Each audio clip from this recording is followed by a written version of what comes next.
Okay, good day. Welcome back to the channel. William, say good day. Good day. The name of the game today is refilling a propane bottle. So, here's what we've got set up. I don't have a 500-gallon propane tank because I've got natural gas running into both the houses. So, the best I could do at the moment to get LP back in this thing was a 20-pound LP tank from a barbecue.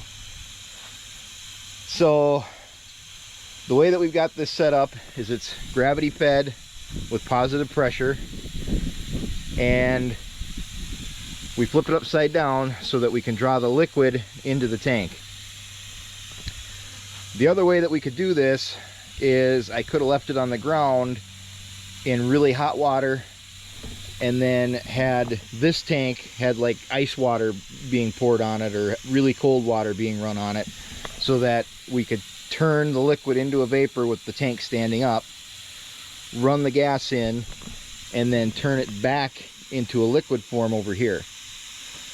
But that would take a long time. This is going to probably take 20-30 minutes as it is, because there's no pump. This is just gravity.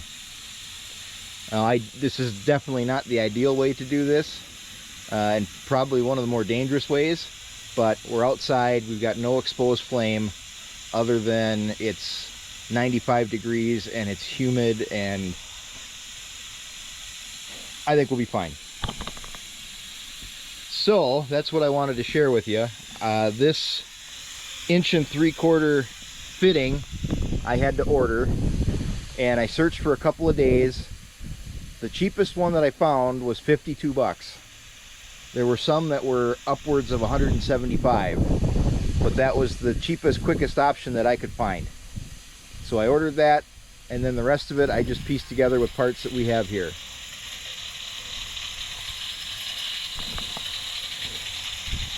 And as you can see, the horseflies are having a heyday. So we're gonna get this transfer done. And when it is done, we'll get it started. We'll take a look at the gauge to see if the gauge actually moves. I'm still not totally certain that that gauge isn't busted. And hopefully we'll be able to go back to running it. For a while, Will's probably just gonna have to keep track of the amount of time that he runs it until it runs out again, so that he's got an estimate of, on a 20-gallon tank, how long can I actually run it. I do have a 30-gallon tank, so we could potentially up the size that we do this with, but that's about as big as I've got. All right, so we're learning here. So this valve is a one-way valve. Pressure pushes it open, and it's got a spring that keeps it closed. So what you're hearing is that valve opening and closing. So I shut the vapor, or the spitter valve, and right now it's just gradually gravity feeding in. The tank is still relatively heavy, and I think I'm just going to let it go like this for a while. I know it's probably going to take longer without actually venting, but I think I'm just going to let it sit and go until this tank is empty.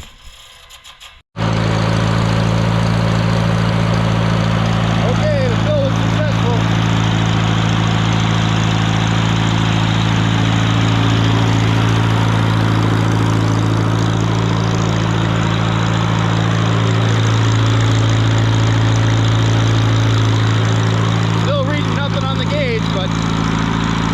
We'll see how long it lasts.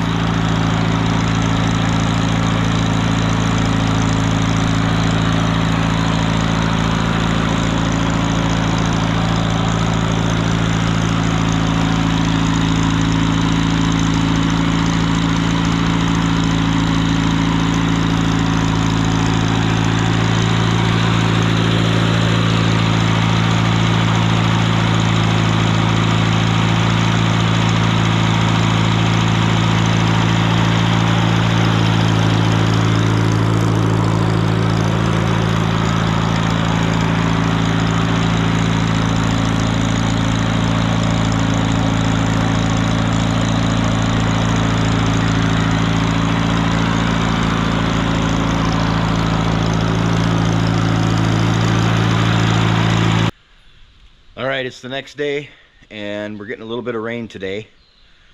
The temperature dropped by like 15 degrees, the humidity's gone, it feels much, much better outside. Today I'm doing just some odd jobs since it is raining a little bit. I had to fix my pitman arm, so in the last video this is what stopped me from continuing on with the mower.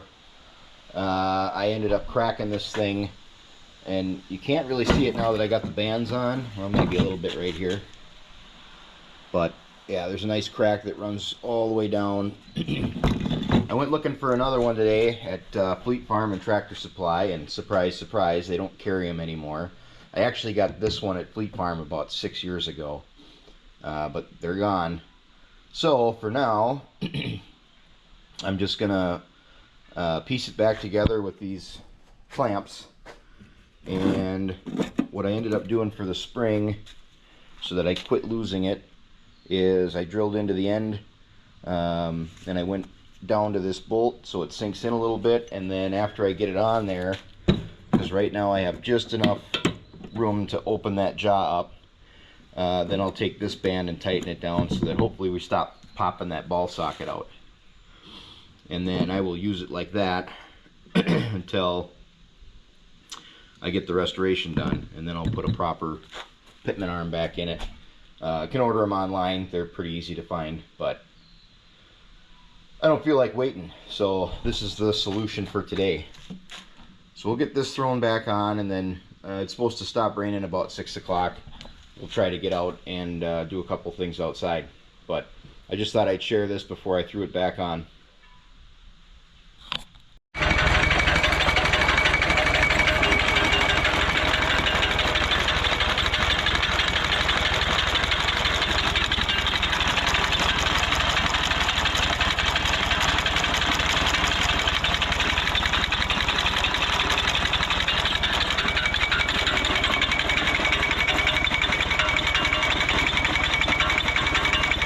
Well, it seems to be holding.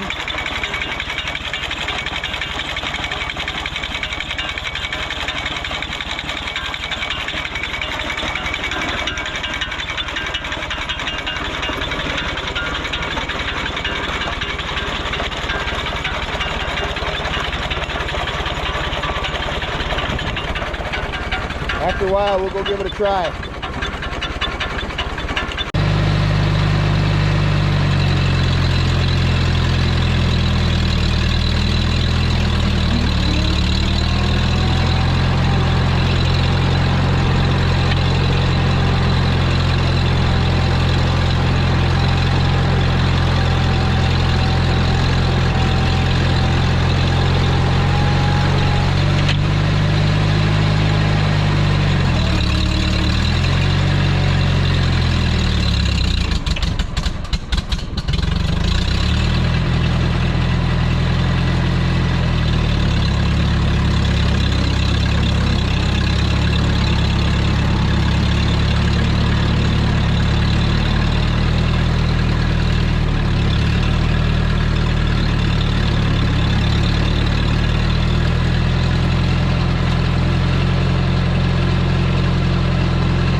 I would say that didn't go too bad. I'm sure that those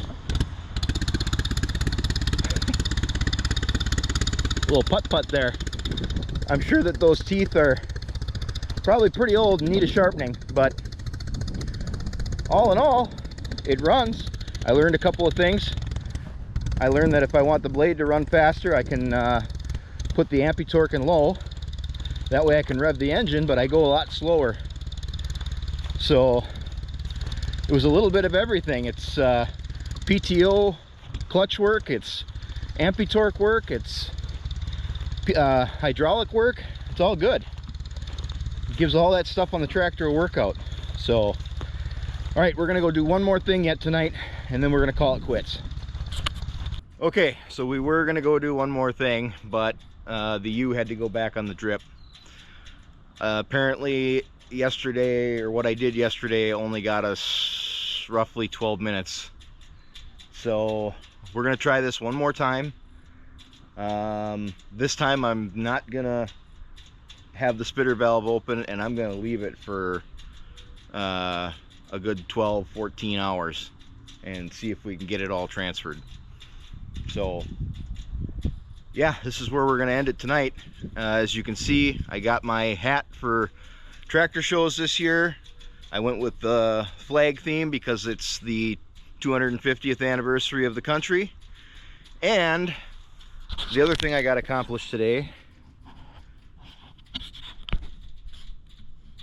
is I got that baby put up. So on a nice breezy day, that's gonna look pretty good too. And as we start to get closer to the 4th of July, I'm gonna get more and more amped up because I love the 4th of July. It's one of my favorite times of year, and with this one being the 250, we're gonna have to do something special. So stay tuned. I'm sure I'll have some more Easter eggs on that, and as always, take your foot off the clutch. Thanks everybody.